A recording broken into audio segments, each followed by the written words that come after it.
Hello दोस्तों, स्वागत है आप सभी का। आप में से बहुत सारे लोगों को एक ही जिज्ञासा है, वो ये कि जो गुरुदेव का गोचर हो रहा है उसके प्रभाव विभिन्न लग्नों के ऊपर क्या पड़ने वाले हैं।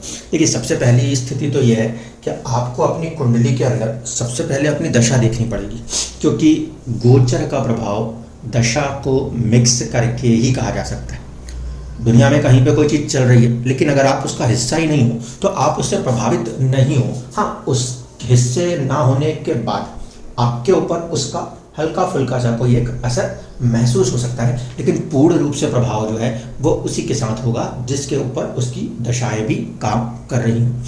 इसलिए ऐसा नहीं है कि हमने यहाँ पे अगर ये बात कही है कि ये गोचर यहाँ पे ये फल कर रहा है, अच्छा हो या बुरा हो, दोनों ही स्थितियों में वो फल जो महसूस होगा वो उन लोगों को अत्यधिक मात्रा में महसूस होगा जिनकी दशाएं चल रही होंगी। उदाहरण के रूप में देख लीजिए, आज विश्व में कुछ हिस्सों में लड़ाइयाँ चल रही हैं, कुछ हिस्सों में लड़ाइयाँ नहीं चल रही। जहाँ पे लड़ाई चल रही है उस जगह पे रहने वालों के लिए चुनौतियाँ सबसे ज़्यादा है।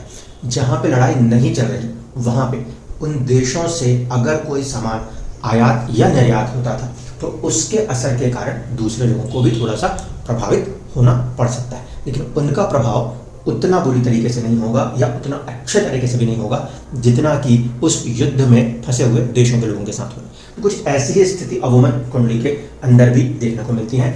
आपको सबसे पहली चीज जो फोकस रखनी है वो ये कि आपकी कुंडली में आपका लगन क्या है। ठीक है, अगर चंद्रमा के आसपास ग्रह ज्यादा नजर आते हैं, चंद्र कुंडली भगवान नजर आती है, सूर्य चंद्रमा एक साथ ही बैठे हुए हैं, ऐसे स्थिति में कई बार आपको चंद्र कुंडली से अपनी चीजों को भी देखना पड़ेगा, क्योंकि अगर चंद्र कुंडली बलवान हो गई तो जो आप महसूस करोगे वो चंद्र कुंडली होगी, लेकिन जो आपको मिलता हुआ नजर आएगा मटीरियली दुनिया में वो आपका लगन ही होगा। हमारा केंद्र जो है वो लगन को एकदम केंद्रित रखते हुए पूरे के पूरे गोचरों को स्थित करते हुए देखते हैं। चंद्रमा से जो गोचर प्रभाव देखे जाते हैं वो व्यक्ति की मनोस्थिति को दर्शाने की कोशिश करते हैं, इस बात को ध्यान रखिएगा। अब देखिए, सबसे पहले आप किसी भी लगन में हो, ये वीडियो आज जो हम काम कर रहे हैं ये है 1 नंबर यानी कि मेष लगन के जातक जातिकाओं के लिए। आपको सबसे पहले ध्यान रखना है वो है आपकी दशा। क्या आपकी दशा के अंदर गुरुदेव चल रहे हैं, ये या तो महादशा में चल रहे हों या अंतरदशा में चल रहे हों। प्रत्यंतर में अगर चलेंगे तो थोड़े समय अवधि तक के लिए कुछ चीज़ें आपके साथ देखने को मिल सकती हैं। इसलिए ये बात ध्यान रखिएगा सबसे पहले कि जिसकी चर्चा हो रही है क्या उसकी दशा चल भी रही है, अन्यथा नहीं चल रही। अगर चल रही है और आपका जन्म मेष लगन के अंदर हुआ है तब ये जो वीडियो में हम बात करने वाले हैं इससे जुड़ के कुछ होने वाली स्थितियां आपके साथ बन सकती हैं। दूसरी परिस्थिति, क्योंकि देखिए सभी के सभी जो लोग हैं सबको एक जैसा रिजल्ट कभी भी नहीं मिलने वाला। उसका रीजन क्या होगा, आपकी अपनी जन्म कुंडली में जो गुरुदेव है उसका नेटल पोजीशन, आपकी जन्म कुंडली में जन्म के समय की स्थिति क्या है इसको भी देखिएगा, क्योंकि वो ग्रह उस पर्टिकुलर भाव में जहां वो बैठ के आया है उसको लेकर भी साथ साथ काम करने की कोशिश करेगा।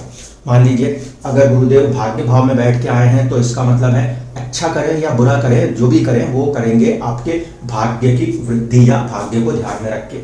अगर वो गुरुदेव सप्तम में बैठे हैं तो जो कुछ भी करेंगे उसका असर आपकी दूसरों के साथ साझेदारी या वैवाहिक जीवन को लेकर होगा। ये बात ध्यान रखिएगा, क्योंकि जहां पर जन्म कुंडली में ग्रह बैठ के आता है वो भाव वो हिस्सा प्रोमिनेंट है उस ग्रह के कर्मा एक्शन के लिए। गोचर में क्या हो रहा है, गोचर के अंदर अगर हम बात करते हैं तो गुरुदेव का मूवमेंट जो है वो 1 नंबर यानी कि मेष राशि से हटके वृषभ राशि की तरफ होने वाला है। क्या अच्छा और क्या बुरा, अब इसको समझते हैं। सबसे पहले हम जब देख रहे हैं तो ये कौन सा लगन है, मेष लगन। मेष लगन के लिए अगर कोई पूछे कि गुरु कैसा ग्रह है तो हम ये मानते हैं कि गुरु मेष लगन के लिए 80% अच्छा है और 20% खराब है। ठीक है, ये रेशियो तो हम मेंशन कर रहे हैं क्योंकि जो आपका गुरु ग्रह है वो इस कुंडली में नवम भाव का स्वामी हो जाता है और साथ साथ द्वादश भाव का स्वामी हो जाता है। नियम तो ये कहता है कि द्वादश भाव का स्वामी अपनी दूसरी भाव जिसमें भी उसकी दूसरी राशि आएगी उसका फल करेगा।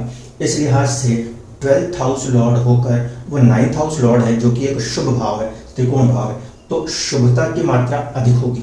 लेकिन क्या ग्रह 12वें घर का जो रिजल्ट करना है उसको छोड़ देगा, ऐसा मुमकिन नहीं है। इसीलिए कहीं ना कहीं गुरुदेव की अगर दशा इस लगन के अंदर आती है तो हम ये मान के चलते हैं कि 20% तक तो व्यक्ति को कहीं ना कहीं मेंटल स्ट्रेस देगा, 12वां घर है, खर्चे देगा या फिर उनसे किसी प्रकार के चैरिटी के खर्चे करवाएगा, पूजा पाठ के खर्चे हो रहे होंगे, ये चीजें नेचुरली देखने को मिलेगी। बट कितना, 20% तक। 80% तक गुरु जो है वो भाग्य के स्वामी होकर, जो कि उनका मूल त्रिकोण राशि है, वहां के स्वामी होते हैं। ऐसे स्थिति में वो अच्छी पोजीशन मानी जाती है। तो गुरु ग्रह इस लगन के अंदर ऐसे न्यूट्रल कहने चाहिए, लेकिन फिर भी 80% पॉजिटिविटी को लेकर काम करते हैं। अब दूसरी चीज को देखें, अभी तक की स्थिति क्या थी। अभी तक जो है गुरुदेव जब मेष राशि में बैठे हुए थे, ये स्थिति बदलेगी तकरीबन 1 मई के आसपास जाके। तो अभी की जो स्थितियां चल रही हैं उसमें गुरु के ऊपर शनि की तीसरी दृष्टि और साथ ही साथ राहु, क्योंकि गुरु की राशि में बैठे हुए हैं, तो ये 2 प्रभाव गुरु को पीड़ित प्रभावित किए हुए हैं। ठीक है, अब जब ये गोचर होगा तो इस गोचर के होने से सबसे पहली चीज जो होने वाली है वो ये कि शनि की तीसरी दृष्टि से गुरु को मुक्ति मिल जाएगी। लेकिन फिर भी राहु गुरु की राशि में बैठे हैं, डिस्पोजिटर जो है उस थ्योरी को ध्यान में समझ के चले तो गुरुदेव जो है वो कुछ फल राहु के भी करेंगे, और राहु के फल करने की वजह से अचानक के फल करने की स्थिति पैदा करेंगे। ठीक है, ये चीज यहाँ पे ध्यान रखिएगा।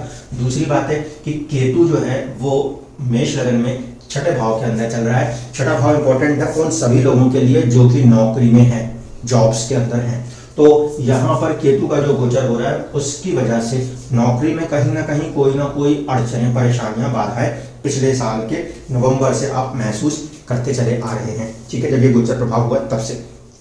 ऐसे स्थिति में गुरुदेव का ये जो गोचरी प्रभाव है ये आपको थोड़ा सा सर्विस फ्रंट के ऊपर एक राहत देने की कोशिश करता नजर आएगा।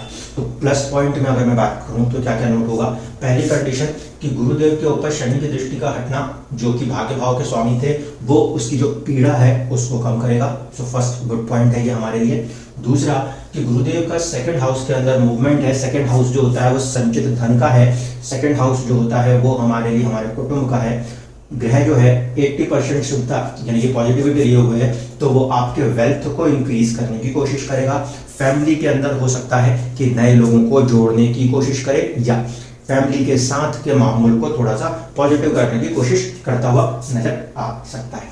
अब यहाँ पे ध्यान रखिए एक बात का, वो ये कि गुरुदेव का यहाँ पे जो गोचरीय प्रभाव है, अगर हम उसको दृष्टि के हिसाब से देखेंगे तो पहली दृष्टि जो आएगी, एक आएगी आपके 10वें घर पे, एक दृष्टि को देंगे आपके छठे भाव पे। 10वां और छठा ये दोनों ही प्रोमिनेंट हाउस हैं, और ये दोनों हाउसेस जो हैं वो कहीं ना कहीं व्यक्ति को स्टेटस में राइज की तरफ लेके जाते हैं। गुरु का एक एस्पेक्ट जो रहने वाला है वो रहेगा 8th हाउस के ऊपर, जहां पे कि जीवन में किसी प्रकार के परिवर्तन के लिए ये 1 साल आपको सपोर्ट करता नजर आएगा।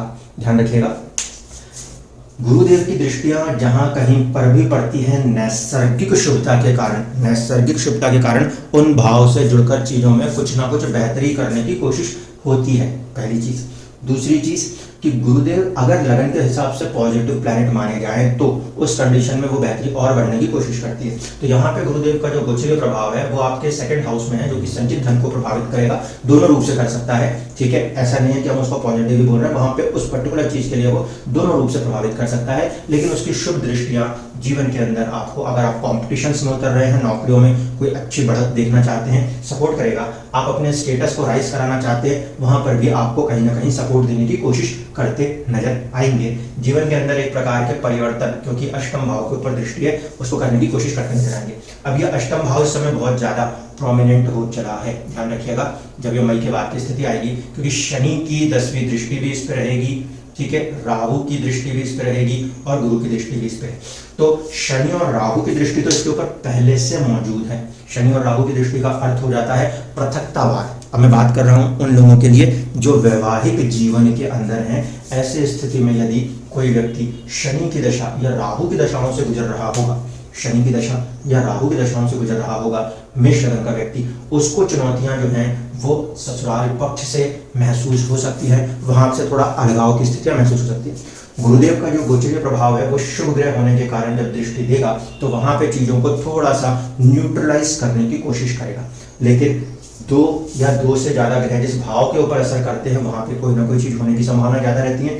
तो इस स्थिति में हम ये कह सकते हैं कि अभी जो परिस्थितियां उत्पन्न हो रही हैं मेष लगन के जातक जातिकाओं के लिए, वो जीवन में किसी बड़े परिवर्तन को लाने की कोशिश करती नजर आएंगी।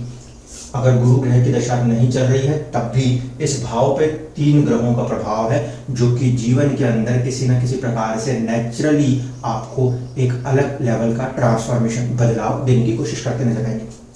अब दूसरा एक फैक्टर जो कि साथ साथ ध्यान रखना है वो ये कि गुरुदेव जो हैं इस समय इतनी आसानी से आपको रिजल्ट देने की स्थिति में नहीं रहेंगे। ये बात क्यों कह रहा हूँ समझिए। यहाँ पे हम देखें तो ये इनका भाग्य भाव है, ये इसका मूल त्रिकोण राशि है। मूल त्रिकोण राशि से गुरु का जो इस समय का गोचरीय प्रभाव है वो तकरीबन छठे घर में हो रहा है। ऐसे स्थिति में पिता के स्वास्थ्य को लेकर थोड़ा सा ध्यान रखिए, पहली कंडीशन। दूसरी कंडीशन, भाग्य के भरोसे बैठ के नहीं चलिएगा, क्योंकि भाग्य का स्वामी भाग्य के भाव से ही षडाष्टक हो रहा है। इस कारण से मैंने यहाँ पे ये भी कहा था कि दोनों तरफ जा सकता है। सेकंड हाउस के अंदर की चीजों को वो कहीं ना कहीं चुनौतीपूर्ण परिस्थितियों के रूप में भी दिखा सकता है। जहां वो बैठ रहा है उसकी गारंटी नहीं देता शास्त्र, वो ये कह देता है कि गुरु की दृष्टि शुभ है, जहां गुरु बैठे वहां पे अड़चने बाधाएं हो सकती हैं। इस परिस्थिति को, इस स्टेटमेंट को ध्यान में रखते हुए यहाँ पे बात करें तो सेकंड हाउस के अंदर जो है सेविंग्स है, वेल्थ है, वहां की चीजों के प्रति थोड़ा सा आपको सावधान होना पड़ेगा, क्योंकि भाग्य का स्वामी भाग्य से इस समय छठे घर में जा रहा है। शत्रुता, यानी कि आप इस समय भाग्य के भरोसे नहीं, आपको इस समय अपने कर्म के बलबूते पर आगे आना पड़ेगा। पहली पोजीशन यहाँ पे क्लियर होनी चाहिए। दूसरी चीज है कि ये गुरुदेव 12वें घर के भी स्वामी हैं और फिर वहां बैठेंगे सेकंड में, तो अचानक से खर्चों की स्थितियां भी उत्पन्न करने में ये कहीं ना कहीं आपको अपना रूप दिखा सकते हैं। 12th लॉर्ड जो है उसकी स्थिति अब सेकंड हाउस में जब आ रही है, खर्चे के भाव का स्वामी जब थोड़ा सा इस स्थिति में आता है तो संचित धन को खर्च करने की परिस्थितियां जीवन में कई बार बनती हुई नजर आती हैं। क्या स्ट्रेंथ, क्या इंटेंसिटी रह सकती है अगर हम इसकी बात करें, तो इसके लिए आपको दो चीजों पे ध्यान देना पड़ेगा। एक ये कि आपकी अपनी कुंडली में इस ग्रह के पास कितना विमशोपक बल है। विमशोपक, ये बल कितना है आपके अपने जन्म कुंडली में, क्योंकि जितना उसका विमशोपक बल होता है दशा में ग्रह उस हिसाब से ही अपने फलों को दे पाएगा।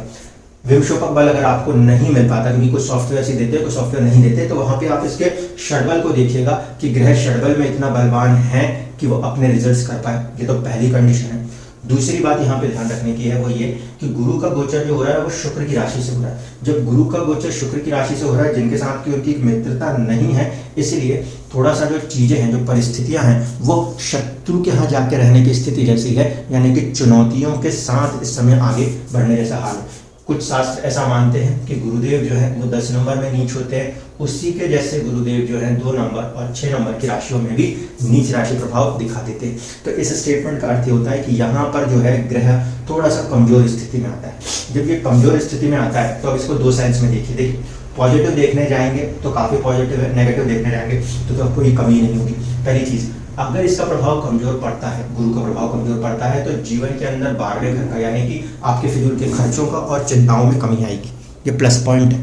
लेकिन जो लोग भाग्यवाद पे बैठे हैं कि भाग्य का स्वामी होकर ग्रह अगर कमजोर पड़ता है तो भाग्य को कमजोर कर देगा। इसलिए अगर कर्मवादी व्यक्ति है तो कर्मवादी व्यक्ति के लिए ये समय अवधि बहुत अच्छी है अपने जीवन में अपनी उन्नति के रास्ते को आगे बढ़ाने के लिए। क्यों? क्योंकि चिंताओं के घर का स्वामी इस समय कमजोर पड़ रहा है, तो जब चिंताएं कम हो रही हो तो कर्म को बढ़ा देना चाहिए। लेकिन अगर आप भाग्यवादी हैं, मतलब जैसे बहुत सारे लोग होते हैं कि टीवियों पे देखा आज जल चढ़ाने जाना है, कल ये जाना है, कर्म कुछ नहीं करना है, बस जो कुछ भी करना है वो भगवान के भरोसे छोड़ देना है, ऐसे लोगों के लिए यह समय कष्टकारी हो सकता है। ध्यान रखिएगा इस बात को, क्योंकि जिन गुरुओं के आशीर्वाद से ये इस तरीके से भाग्यवाद को आगे बढ़ाया जा रहा है, अब इस समय वो गुरु स्वयं ही शुक्र के अधीन राशि में आकर बैठ के थोड़े से कमजोर पड़ रहे हैं। इसलिए जो लोग भी मेहनत कश लोग हैं उनको कहीं कोई चिंता करने की आवश्यकता नहीं। उनके लिए तो हम ये मान के चलेंगे कि आपको अपने कर्म को करना है। लाभ भाव का स्वामी लाभ में बैठा है, उन्नति दिखाने की कोशिश करेगा। भाग्य भाव का स्वामी आपके सेकंड हाउस में जाके बैठा है, जो कह रहा है कि भाग्य को तो मैं जरा कमजोर कर दूं, लेकिन मैं चिंताओं को भी थोड़ा सा कम करके जीवन को आगे बढ़ाऊं। प्लस पॉइंट कहाँ पर आ रहा है, तो प्लस पॉइंट आ रहा है नौकरी के लिए, प्लस पॉइंट आ रहा है स्टेटस के लिए, और प्लस पॉइंट आ रहा है परिवर्तन करने के लिए। यानी कि 1 मई के बाद से लेकर तकरीबन 1 साल की समय अवधि जो है वो बहुत ही सुनहरा अवसर है मेष लग्न के उन जातकों के लिए जो अपने जीवन में किसी प्रकार से अपनी आर्थिक उन्नति को हासिल करना चाहते हैं। स्टेटमेंट बार बार दे रहा हूं, आर्थिक उन्नति को हासिल करना चाहते हैं। आर्थिक उन्नति यहाँ पे इसलिए कह सकते हैं क्योंकि पहली कंडीशन, लाभ भाव का स्वामी जो है वो लाभ भाव में है। दूसरी सिचुएशन, लाभ भाव का स्वामी इस समय गुरु के नक्षत्र से गोचर करना शुरू कर चुके हैं पिछले 1-2 तारीख के अंदर से, या बल्कि 6 तारीख जो अभी गुजरी है, यहाँ से शनि का गोचर नक्षत्र के हिसाब से गुरु की राशि नक्षत्र में हो रहा है। जब गुरु के नक्षत्र में शनि का गोचर हो रहा है तो भाग्य और वेल्थ दोनों आपके शनि के साथ जुड़े हुए हैं और गुरु स्वयं जाकर जो है वो सेकंड हाउस से जुड़ा हुआ है। ऐसे स्थिति में अगर आप इस पर्टिकुलर फोकस पॉइंट पे ध्यान रखते हैं, अपनी मेहनत पे ध्यान रखते हैं, तो आप देखेंगे कि आपको नेचुरल ग्रोथ मिलने की पूरी पूरी संभावना है। दूसरा एक इम्पॉर्टेंट फैक्टर है जिसको कि यहाँ पे ध्यान रखना पड़ेगा, वो ये कि इस समय अवधि में शनि की जो दृष्टि है ना, वो भाव आपके पहले भाव पे पड़ रही है। शनि की दृष्टि पहले भाव पे पड़ने के कारण थोड़ा सा स्वास्थ्य अड़चनें, बाधाएं महसूस हो सकती हैं, तो उसमें आपको थोड़ा स्वास्थ्य के प्रति अपना ध्यान आवश्यक रूप से रखना चाहिए, क्योंकि शनि एक प्रकार से क्रूर ग्रह संज्ञक है और इस पर्टिकुलर लगन के अंदर उनके पास कोई शुभ भाव का स्वामित्व तो नहीं है। ऐसी स्थिति में उनकी दृष्टियां जहां कहीं भी पड़ने लगेंगी वहां पे थोड़ी सी चुनौतियां देखने को मिलती हैं। तो पहले भाव के ऊपर जो दृष्टि प्रभाव है, इसके लिए स्वास्थ्य में थोड़ा सा सावधानी रखने की आवश्यकता है। दूसरा, शनि का एक दृष्टि प्रभाव जो है वो पंचम भाव के ऊपर है, जिसके कारण काफी ज्यादा हम ये कह सकते हैं हमारी जो सोचने की कैपेसिटी है उसको टेस्ट कर रहा है, बार बार ऐसी परिस्थितियां खड़ी कर रहा है। आप एक काम कर रहे हो, किसी ने आके बोला और एक काम कर दो, मतलब एक चीज अभी पूरी नहीं हुई, दूसरी चीज उसके ऊपर डाल दी, जिसके कारण हम अपनी क्रिएटिविटी को, अपनी कैपेसिटी को खोलकर यूज नहीं कर पाए। अभी ऐसी परिस्थितियां रह के पैदा कर रहा है। तो ये दो चुनौतियां जो हैं वो इस समय ये लगन महसूस करता हुआ नजर आता है। ओवरऑल प्रॉस्पेक्ट में बात करें तो अगर अच्छा स्टेटमेंट देखा जाए तो वही है कि जीवन में परिवर्तन के लिए इस समय ज्यादातर शक्तियां काम कर रही हैं, जो कि थोड़ा सा आपको फोर्स करेंगी। लेकिन जो लोग भी फैक्टर ऑफ हार्डवर्क के साथ जुड़े हुए हैं उनको यहाँ पे कोई कष्ट की स्थिति नहीं उत्पन्न होने वाली। जो लोग भी भाग्य के बजाय स्वयं के, क्योंकि ये मेष लगन है, मंगल का लगन है, मंगल का लगन मतलब पहला और आठवां घर दोनों मंगल के पास है। जो लोग अपने पुरुषार्थ से मंगल की क्वालिटी के साथ अपने जीवन को आगे लेके जाने की स्थिति रखते हैं, संघर्ष में जीत को देखने की स्थिति रखते हैं, उन लोगों के लिए ये समय अवधि काफी हद तक अपने फैमिली को, अपने वेल्थ को और अपने लाइफ स्टैंडर्ड्स को पॉजिटिवली चेंज करने का समय कहा जा सकता है। केतु का छठे भाव से गोचर शुरुआत में जरूर आपको परेशानियां दिखा सकता है, लेकिन ध्यान रखिएगा जब केतु के ऊपर गुरु की दृष्टि काम करने लगेगी तो केतु भी शुभ फलदायी बन जाएंगे। ऐसे स्थिति में शुभ दृष्टि केतु छठे घर में बैठकर, नौकरी के घर में बैठकर आपको अच्छी सर्विसेज प्रोवाइड करने की कैपेसिटी प्रदान कर देंगे। दूसरा प्लस पॉइंट जो है वो उन सभी लोगों के लिए जो कॉम्पिटिशन्स में उतरना चाह रहे हैं, क्योंकि छठा भाव जो है वो हम देखते हैं किसके लिए, कॉम्पिटिशन्स के लिए। तो जो बच्चे तैयारी कर रहे हैं सर्विसेज में, जॉब्स में जाने की, और काफी हद तक सरकारी नौकरियों के अंदर जो लोग कोशिश कर रहे हैं, उनको यहाँ पे एक समर्थन हासिल हो सकता है, क्योंकि इस समय अवधि में ये जो 10th हाउस है इसके ऊपर गुरु और केतु भी गुरु की दृष्टि में आने से गुरु जैसा प्रभाव करते हुए नजर आएंगे। इस लगन में गुरु जो हैं वो भाग्य के स्वामी होते हैं, हायर अथॉरिटी के स्वामी होते हैं। इस कारण से जब उनकी दृष्टि यहाँ पड़ रही है तो सरकारी क्षेत्र के लिए जो लोग ट्राई कर रहे हैं, मेष लगन के जातक जातिकाएं, उनको यहाँ पे अपार सफलताएं मिलने के कई ज्यादा योग बनते हुए नजर आते हैं। आज का जो है वो हमने मेष लगन को फोकस किया। इसी तरीके से हम अलग अलग लग्नों में इंडिविजुअली इस चीज को ध्यान देंगे। जब मैं यहाँ पे ये बात लगन से कर रहा हूँ तो एक बात और ध्यान रखिएगा कि चंद्रमा की जो प्लेसमेंट होगी वो जरूरी नहीं है कि सबकी मेष राशि में आए, वो चंद्रमा की प्लेसमेंट अलग अलग हो सकती है। आपके चंद्रमा से गुरु की प्लेसमेंट जहां पर है उसको ध्यान से रखते हुए ही आप इस चीज को ऑब्जर्व कर पाएंगे। अभी जैसे आज मेष लगन की बात कर रहे हैं, तो अगर चंद्रमा मान लीजिए मेष राशि में है, तब भी अगुमन यही स्थिति है जो मैं अभी बोल रहा हूँ। अगर ये चीज वृषभ राशि में चली जाए तो वृषभ राशि के हिसाब से परिस्थितियां बदल जाएंगी, क्योंकि वहां पर चंद्रमा की मौजूदगी और गुरु का गोचर चंद्रमा के ऊपर से होने लगेगा। उस परिस्थिति में रिजल्ट्स चेंज होंगे। तो इसलिए लगन बाय लगन हम धीरे धीरे आगे चलेंगे। चंद्रमा के साथ की परिस्थिति को मैं आखिरी एक वीडियो में कंबाइंडली बता दूंगा। दूसरा एक इंपॉर्टेंट फैक्टर है जिसको कि बिल्कुल ध्यान में रखा जाता है, वो ये कि गोचर करते हुए गुरुदेव आप लोगों की अपनी इंडिविजुअल कुंडलियों में अलग अलग ग्रहों के ऊपर से गोचर करेंगे और उनमें किसी पे दृष्टि भी देंगे। इसलिए भले मेष लगन में 100 लोग जन्म ले लें, लेकिन 100 लोगों में किसी किसी के कोई ना कोई ग्रह कहीं और बैठे होंगे। तो गुरुदेव अपने गोचरीय प्रभाव में आपकी कुंडली में जिन भी ग्रहों पे दृष्टि देंगे उन ग्रहों को भी शुभ रूप में एक्टिव करने की कोशिश करेंगे। इस बात को ध्यान रखिएगा। मान लीजिए गुरु को यहाँ गोचर हो रहा है, किसी का चंद्रमा यहाँ बैठा है या यहाँ बैठा है, ऐसी स्थिति में प्रॉपर्टी से जुड़ी हुई चीजों को लेकर कुछ जीवन में होने की स्थितियां उत्पन्न हो जाएगी। लेकिन फिर वही बात है, सबसे इंपॉर्टेंट गोचर से ज्यादा प्रबल अगर जिंदगी में कोई चीज है तो वो दशा है, क्योंकि दशा जहां लेकर जा रही होगी गोचर उसी में उसको या तो समर्थन करता है या उसको रोकने की कोशिश करता है। इसलिए सबसे पहली जो इंपॉर्टेंट फैक्टर रहने वाला है वो यही कि आप अपनी दशाओं को देखिएगा। अगर जीवन में शनि की दशा चल रही है तो इसका मतलब है आपके जीवन में अभी आर्थिक उन्नति और आपको स्टेटस के लिए मेहनत करा रही है। अगर आपकी जिंदगी में गुरु की दशा चल रही है मतलब आपको धर्म के साथ जोड़ रही है, आपको थोड़ी चिंताओं के साथ आगे बढ़ाने का काम कर रही है। इसलिए जिस प्रकार की दशाएं जीवन में चल रही हैं उनको ध्यान में रखकर ही गोचर के प्रभाव को लगाइएगा। अन्यथा फिर आप ये कहेंगे कि गोचर तो यहाँ हो रहा था, शुभ शुभ कहा था, सब कुछ शुभ होगा, और पता चलता है कि जीवन के अंदर उस ग्रह की अभी दशा चल ही नहीं रही और हम उसमें उम्मीद करते हैं कि हमको कोई शुभ रिजल्ट मिलेगा। इसलिए बिना दशा को देखे गोचर के ऊपर चर्चा करना ये एक तरीके से बेईमानी हो सकता है। आपको अगर आपकी दशा महादशा लेवल, अंतरदशा लेवल या प्रत्यंतर दशा लेवल, इन तीनों में से जहां भी दिखाई देती है उस समय अवधि के लिए आप वो चीजें महसूस कर सकते हैं जो कि ग्रह यहां बैठ के कराने वाला है। धन्यवाद।